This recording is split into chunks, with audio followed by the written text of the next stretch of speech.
Según el Banco Central del Ecuador, la variación interanual del valor agregado bruto de la industria de la construcción en el primer trimestre del año es negativo. Es de un menos 4.3% comparado con el 2023.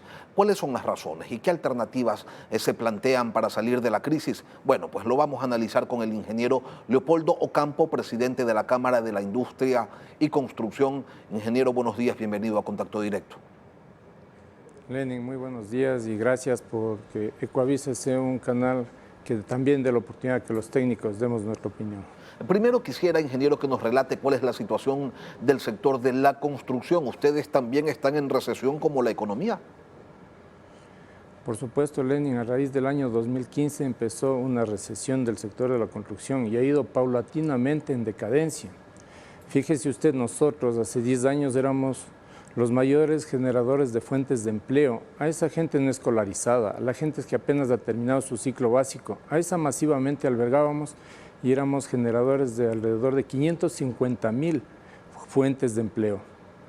Periódicamente hemos ido decreciendo por la falta de la obra pública especialmente, porque de todo el universo del sector de la construcción, el 70% somos los que vivimos, y dicho con más propiedad hoy en día, los que sobrevivimos de la obra pública, porque esta se ha reducido ostensiblemente. A ver, ingeniero, usted dice hace 10 años dábamos 550,000 empleos refiriéndose al sector de la construcción. Hoy, ¿cuánto empleo genera? Así es. Hoy nos hemos reducido a alrededor de 400,000 fuentes de empleo, Lenin, y no tenemos una visión de que podamos reactivarnos, porque si bien es cierto han habido una serie de incentivos, pero estos no alcanzan para hablar de reactivación si no generamos obra pública. El 30% de este universo del sector de la construcción, hay que aplaudirla, es del sector privado, concretamente dentro del inmobiliario y la obra privada.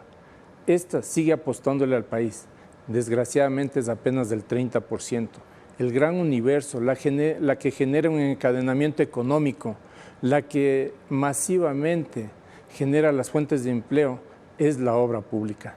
Y desgraciadamente, les decía, esto ha ido en una decadencia tal que incluso en el presupuesto general del Estado, fíjense ustedes, hace 10 años nosotros teníamos puesto en el presupuesto alrededor de 1.600 millones de dólares para generación de obra pública. Hoy, 2024, tenemos apenas 390 millones de dólares, estoy hablando en números redondos, más o menos, pues 390 millones de dólares para generación de obra pública. ¿Qué quiere decir esto? Que una sola institución como el Ministerio de Transporte y Obras Públicas históricamente tenía entre 300 y 400 millones de dólares de su presupuesto. Hoy tenemos un valor inferior a ese para toda la generación de infraestructura del país. Realmente la situación es muy preocupante y tenemos que poner el dedo sobre la llaga, Lenin. Ahora, a ver, pero es que no hay plata, porque esto que usted nos relata lo conocen también las autoridades, los técnicos del sector público, saben que el impacto del gasto público en inversión, en obra pública propiamente dicho, en carreteras, en puentes, qué sé yo, tiene un efecto virtuoso sobre la economía, la dinamiza y genera pues muchísimas plazas de empleo. Entonces, ¿cómo se le da la vuelta a esa realidad, a esa verdad del no hay plata? Por supuesto, Lenin, hay que tomar una atención muy prioritaria, porque justamente para tomar un ejemplo de todo el tema de infraestructura del país, 10,000 kilómetros de carreteras, si no tomamos atención al mantenimiento que hay que darlo, tanto lo que es vías y puentes, que en puentes no se le ha dado mantenimiento nunca, pues necesitaremos más recursos para volver a tener lo que tenemos, en vez de empezar a pensar en una obra nueva. ¿Y qué pasa con las alianzas público-privadas, ingeniero, de las que se viene hablando desde hace una decena de años, desde los tiempos de la bonanza en el correísmo? Se hablaba pues de las alianzas público-privadas, nunca pasó nada con esas dichosas alianzas y hoy tampoco pasa nada. Entonces, ¿por qué razón no terminan de cuajar y son la gran expectativa, la gran esperanza que por aquí no llega, pues no aterriza? No se tropieza ni se cae por estos lados. Por la falta de educación y cultura de la gente en hablar de temas de alianzas público-privadas. Y es justamente donde allí la Cámara de la Construcción, en vez de sentarnos a llorar el tema tan crítico económico que vive el país, hemos dado un paso hacia adelante y hemos creado el Consejo Estratégico de Infraestructura. Este Consejo Estratégico es la unión de exministros de Obras Públicas, de Vivienda, de la producción y gente muy ilustrada para dar estas propuestas y en temas de alianzas público-privadas. Y estamos en reuniones permanentes, incluso con los multilaterales, llámese BID, Banco Mundial, para que podamos conceptualizar, porque nos hemos dado cuenta, Lenin, ¿cómo usted quiere desarrollar un tema de alianzas público-privadas si no llegamos al 2% de la población que entendemos que es una alianza público-privada? Hablándose desde autoridades y la ciudadanía en general. Y mucha gente que quiere tomarle siempre desde la parte negativa, incluso mezclan el tema y dicen, es que quieren privatizar. Estamos en contra de las privatizaciones. El generar alianzas público-privadas, asociaciones público-privadas, y en el caso de las vías hidroeléctricas, etcétera, concesiones, pues es el camino que tiene que seguir el país. Entonces tenemos que emprender una campaña muy fuerte. Fíjese usted, hace pocos días hubo una reunión en Cuenca con todos los prefectos del país y ellos, y aplaudimos, presentaron 150 proyectos que bordeaban los 3.500 millones de dólares para temas de alianzas público-privadas. Pero no pasan de ser proyectos, no pasan de ser proyectos y los gobiernos autónomos descentralizados tampoco generan las facilidades que se requieren para que estos proyectos finalmente se empiecen a desarrollar. Entonces, vivimos en un país en el que están los proyectos, están las intenciones, se reúnen de manera constante, dicen tantas cosas lindas, pero no terminan de suceder. ¿Por qué? Porque, Lenin, vivimos más allá de lo que usted dice. Vivimos en un país que las decisiones se los toman de manera política y luego la técnica se acopla a lo que sea. Ahora nosotros estamos bregando desde la Cámara de la Construcción que primero las decisiones sean apalancadas en las cuestiones técnicas y allí se acople la política, porque así se cometerían menos errores, se cometerían menos horrores que hasta están dirimiendo en los tribunales, Lenin. Entonces tienen que primero ver desde la parte técnica la viabilidad, la parte real de ejecución, para que ahí se plantee su visión política con todo el derecho que les asiste.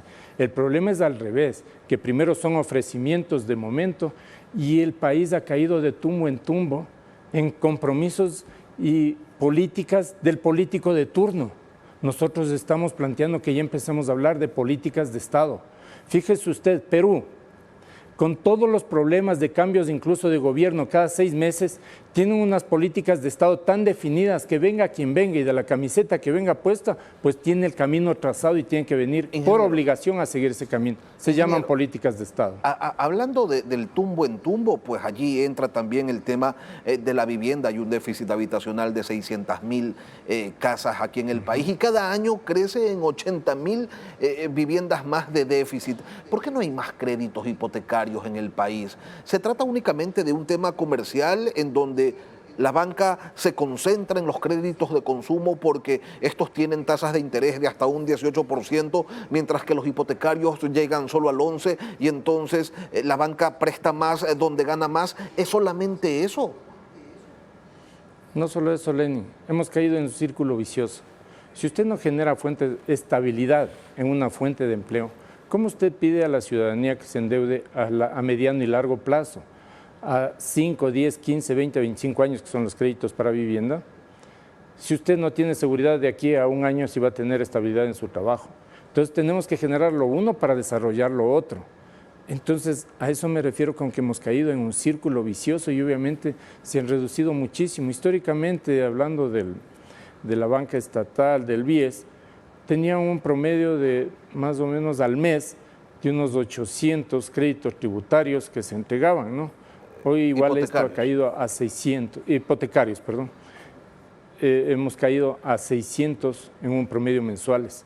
Entonces, tenemos que hacer una solución global y conjunta, porque solo pedir unidireccionalmente a la banca, lo hemos dicho y estamos conscientes de eso, y seguros de que también tiene que poner su aporte, flexibilizar en temas, pedir lo que sea justo a pedir por su seguridad, flexibilizar el tema de los créditos, pero también tenemos que ver cómo generamos primero ese empleo para que se pueda pagar ese crédito. Ahora, repito, ingeniero, si no, no estamos metidos en un círculo vicioso. Sin duda, son muchas medidas que se tienen que tomar al mismo tiempo, pero por ejemplo, hace algunos años se estableció aquí en el país el llamado 5-25-5, ¿no? 5% de entrada, 25 años plazo y 5% de interés para vivienda de interés social.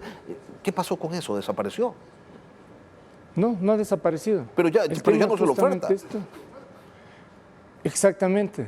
Falta comunicación, falta justamente ampliar a todo el sector y los estamentos del país. Mucha gente ni siquiera se entera que hay un beneficio, porque usted endeudarse con el 5% de interés, pues realmente es muy atractivo y hay que mover esa demanda. Porque oferta por oferta, repito, el sector privado sigue haciendo su esfuerzo de seguir invirtiendo en nuestro querido país.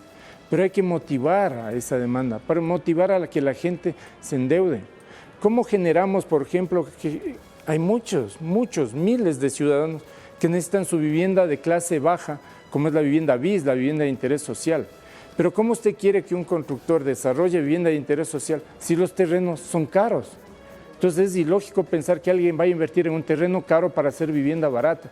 Toca racionalizar todas estas cuestiones para poder desarrollar una industria que ya ha tocado fondo.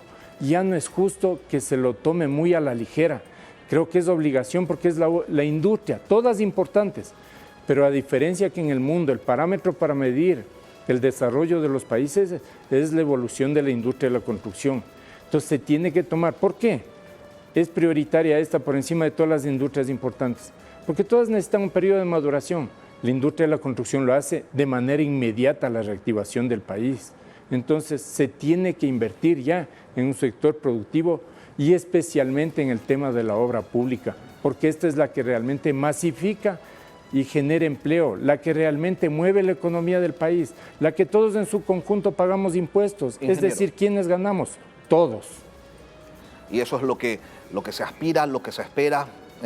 Ojalá no nos hagamos viejos de tanto esperar. Leopoldo Campos, esperemos que no. Presidente de la Cámara de la Industria y la Construcción, gracias por acompañarnos hoy aquí en Contacto. Un honor estar aquí, Lenín. Gracias a todos.